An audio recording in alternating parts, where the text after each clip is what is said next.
एक बार गांव में एक बूढ़ा अपने पोते के साथ रहता था। बूढ़ा रोज सुबह जल्दी उठकर भगवत गीता पढ़ने के लिए मेज पर बैठ जाता था।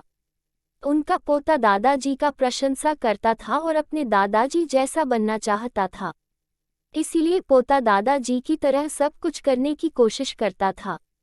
एक दिन पोता अपने दादाजी के पास गया और कहा, दादाजी, मैं आपकी तरह रोज मेज पर बैठकर भगवत गीता पढ़ता हूँ, लेकिन मैं इसे ज्यादातर समझ नहीं पाता हूँ, और जो कुछ भी मैं समझ पाता हूँ, किताबें बंद करने के साथ साथ मैं उसे भूल जाता हूँ।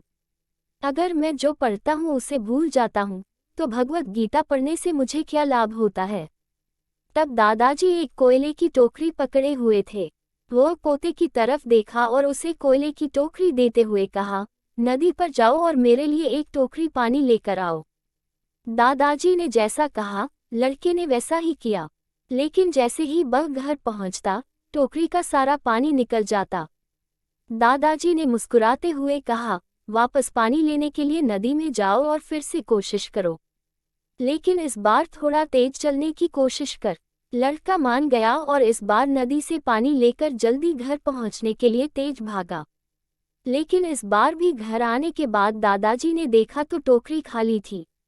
दादाजी ने पोती को फिर से कोशिश करने के लिए कहा, लेकिन हर बार रास्ते में टोकरी से पानी निकल जाती है और टोकरी खाली हो जाती है। लड़का थक गया और अपने दादाजी को कहा, दूर नदी से टोकरी में पानी लाना असंभव है। मैं आपके लिए पानी से भरी बाल्टी ले सकता हूँ।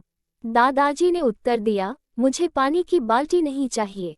मैं चाहता हूँ तुम उस कोयले की टोकरी में से ही पानी हमारे लिए नदी से पानी लेकर आओ और कोशिश करो। लड़का जानता था कि यह असंभव है, लेकिन उसने अपने दादाजी की बात मानी और फिर से कोशिश की।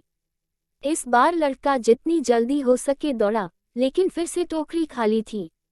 लड़का थक गया और उसने अपने दादाजी को कहा, खो दादाजी, इस टोकरी से नदी में से पानी लाना हमारे लिए असंभव है। दादाजी ने उत्तर दिया, तुमको लगता है कि यह असंभव है, लेकिन जरा टोकरी को देखो।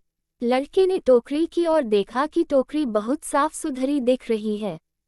उसने देखा टोकरी से कोयले के सारे दाग हट गए हैं। अब कोयले की टोकरी अंदर और बाहर से साफ हो गया था। दादाजी ने कहा, तुमने देखा कि टोकरी अब सारे दाग मुक्त हो गया है। जब आप भगवत गीता पढ़ते हैं तो ऐसा ही होता है। तुम जो पढ़ते हो उसे तुम समझ या याद नहीं रख सकता है, लेकिन ये शब्द तुमको अंदर और बाहर से बिल्कुल बदल देगा। तो दोस्तों, हम आशा करते हैं कि आपको भगवत गीता की कहानी पढ़कर जरूर अच्छी लगी होगी, और कृपया करके इन कहानियाँ को आप अपने दोस्तों और परिवार वालों के साथ शेयर जरूर करें।